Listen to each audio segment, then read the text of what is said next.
Hey everyone, it's Remy. By the way, I've gotten worse, and now I have like a cold from with being sick. So, Um, but I wanted to make a follow-up video, from my last video where I talked about, towards the end, I talked about trying to decide like what I'm like coming out on my original Facebook, the one that I've had for many years, and how I was felt like I was living a double life kind of thing. So I wrote up a really long post and I posted it yesterday, and it's honestly, so far it's gone really well. It's kind of nice to see, especially like some of the people that I weren't expecting to be like really chill, that they are. So I wanted to read what I wrote as well. So this is my coming out day status. Hey everyone, in lieu of National Coming Out Day, I've taken time to write out what has been happening in my personal life over this past year because I'm tired of hiding and living a double life. Not only in real life, but on Facebook. I actually have two Facebooks. The one that you're viewing now, and the other more out one that I created back in March of this year. I made it out of fear after changing my name on this Facebook to Remy was not well received. I've been through a lot of phases in my short life, but for the first time ever I feel as though I've finally found my most authentic self, and I don't want to hide anymore. Growing up in a house with 3 boys and being one of the only girls on either side of my family, I was showered with attention because of that fact. And what kid doesn't want that kind of attention, right? What kid would give that kind of attention up during all of the inner turmoil I faced? I was made to feel special. I was made to feel like I was valued, but I always felt like something was off inside, like things weren't completely lining up, even though I thought I knew myself pretty well. I had some trauma that caused me to go into survival mode, as many people call it. Being in survival mode started when I was in late elementary school and didn't end until December of last year. Survival mode consisted of me trying to emotionally figure out how to feel okay after my world flipped completely upside down. The only way I knew how to make things okay was to make everyone else feel okay about me, which meant changing who I was, how I felt, even how I thought, to please everyone so no one would be mad at me and hurt me again. Because I was so focused on everyone else, I completely ignored parts of me that were screaming to be myself.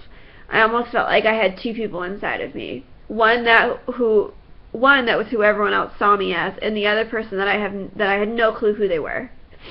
This other person did come out every now and then, though. In high school and in college, whenever I was playing video games with a group of guys, I felt the most at home. I would swear almost worse than some of the other guys, and I remember saying to one of my friends afterwards, sometimes I feel like I'm really a dude inside, to which I was met with with a confused look and kind of brushed off. I ignored it thinking, video games bring out the masculine side in everyone, right? The other times it came out was when I didn't even notice it much, and honestly, looking at it as an isolated incident wouldn't draw any conclusions. I always felt more comfortable hanging out with the boys, but I struggled with remaining friends. I felt pressure that since I was a girl, I was supposed to eventually want to be their girlfriend, which led me to feel guilt when I was friends with guys for years and not date them. I would think, this is what I'm supposed to do. This is what I'm supposed to want. Find a guy, get married, and have kids. And I bought into the fantasy that I would find a great guy, make babies, and be happy. But whenever I had pictured my future family, I didn't feel 100% complete, and I had no clue why. It wasn't until college that I finally found there was a healthier way for me to live. I embraced it full on. I saw a counselor on and off campus for all 4 years of college.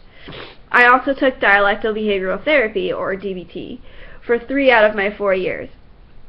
Having those resources brought me out of depression, anxiety, and most of my survival mode, where I felt like I could finally be happy. I was being asked over and over again by friends and counselors in college, what do you want? And I had no clue how to answer on most days. I had spent so long ignoring myself and my own needs just to be accepted that I had completely lost myself. That part of me had been hiding throughout middle school and high school. I had almost completely forgotten about. That's what started my pursuit of finding who my authentic self was. In my junior and senior year of college, I struggled to explore this part of me while maintaining a relationship. But thankfully, not only was this person completely accepting of every part of myself I discovered, but totally encouraged me to continue exploring. If it wasn't for them, I don't know that I would be where I am right now with self-acceptance. After things ended with them last year, I knew that I was going to take this opportunity to be single and get to know myself finally. This included my sexual identity, which later turned into my gender identity. Because I didn't have anything to distract me from myself anymore, all of these feelings were coming up in full force. All the trauma I had experienced in college, as well as feeling towards girls that I had never fully let myself experience come out. In December of 2013, I finally let myself feel all the emotions in the past that I had repressed. I finally let all of it go, and felt free for the first time in my life. I went into 2014 knowing that it would be one of the most important and most transforming years of my life, and I hasn't disappointed. I realized that I was really more attracted to girls than I had previously thought. That all the time that I thought that I had deep friendships with girls were actually that I had fallen in love with them, which was a vastly different feeling from when I dated guys in the past. I had never had that lost in the world feeling you get when you kiss someone until this year when I first kissed a girl. Afterwards I thought, seriously? This is what I've been missing out on all this time? Since I started to feel more at home in myself, I decided to explore a new style of androgyny because I always thought it looked cool. So why not? I mean, who doesn't want to look like Hannah Hart from My Drunk Kitchen, right? It didn't take me long to buy my first men's shirt for myself, and then emerged someone who had been dying to come out for years. I described it on Tumblr as my more masculine side to me, as this more masculine side to me. I just thought, hey, maybe I have a little butch lesbian in me. But I began to notice that I began to notice that I wanted to wear that shirt almost every single day. I didn't want to take it off, and I wanted to keep buying more clothes like that. But I still had to put on the femme face, and it caused a lot of confusion for me. I felt comfortable being femme because it was all I knew, but I had this new and almost empowering feeling in these other clothes. What really opened my eyes was an incident where I was wearing my more masculine clothes, and I had my long hair in a low ponytail. I almost walked out of Dunkin' Donuts with my hot chocolate. As I was leaving, I heard, "Miss, miss," but it didn't register until the third miss that the man was actually talking to me. "Miss, you forgot your hot chocolate." I walked away feeling so confused. Why didn't I register right away that he was talking to me? I knew something felt totally wrong when I took super femme pictures of myself, and afterwards, I almost didn't recognize myself. I viewed myself this whole life as being feminine, but all of a sudden I felt these pictures weren't me at all. I thought I was looking at someone else. That's when I decided to chop my hair off. I couldn't stand it anymore. It was driving me to the point where I almost cut it myself. It took me going to the barber to finally get my hair cut in a way that I liked. That was the start of me feeling comfortable in my skin. Ever since then, I've been exploring more of my gender identity, and I've come to realize that I'm transgender. For those of you who don't know, trans is an umbrella term for people whose gender identity, expression, or behavior is different from those typically associated with their assigned sex and/or gender at birth, including but not limited to transsexuals, cross-dressers, androgynous people, genderqueer, and gender nonconforming people. Transgender is a broad term and is good for non-gender people to use. Trans is shorthand for transgender. Now, what does this mean for me? Well, first of all, I go by the name Remy. Now, I feel more comfortable with it, and I respond a lot quicker when referred to as Remy rather than my birth name. You might have also noticed I use different pronouns on Facebook. You're probably thinking, wait a minute, does this mean that you want to be a boy now? Well, no and yes. At this point, I'm still really early in my transition, so I can't give any clear answers as to what's really next for me when it comes to medically transitioning. My focus right now is to be the most honest person that I can be, and hiding behind two Facebooks is not doing that. My other hope with coming out is gaining more of a support system during this time.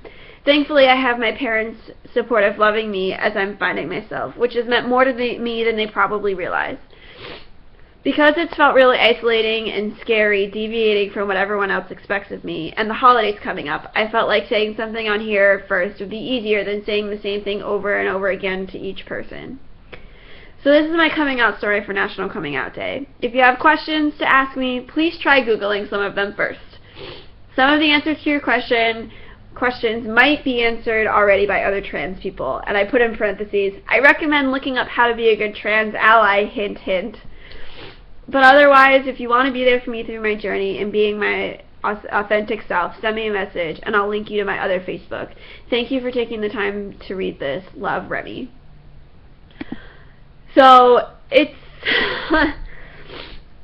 pretty long, but it actually came out pretty naturally, like with writing it up and everything. And I've gotten really good responses, and I even found people that I didn't even think would be supportive to be supportive. Like, it's not that it's not that I thought they would like hate me or anything, but I just was like, oh, that's cool. Like, you're nice. That's really sweet. So it's been really awesome. Like, a lot of people have been saying, like, I'm really proud of you, and this takes a lot of courage, and, like, it was very well written. Like, somebody said, mad respect, you're a truly courageous person. Like, it's just been really, really positive on Facebook, at least. I mean, we'll definitely see how it goes when it comes to, like, if any of my family has read it, and like if I, when I see them again. Because my hope with, now that I've posted this and that people can go to it and read it and stuff, that when I see people and meet people again, like, I don't have to worry about what am I going to wear so that they, whatever. So my hope is that, I can just finally be myself now. But I'm pretty proud of it, of what I wrote up, and I'm really glad, and I'm really proud of the people that have really been supportive with their messages and stuff. But, so all in all, it's been pretty positive, and I'm pretty excited. So, alright, this is going to be a long video. I will talk to you guys in another video, hopefully soon, and have a good one, guys. Bye.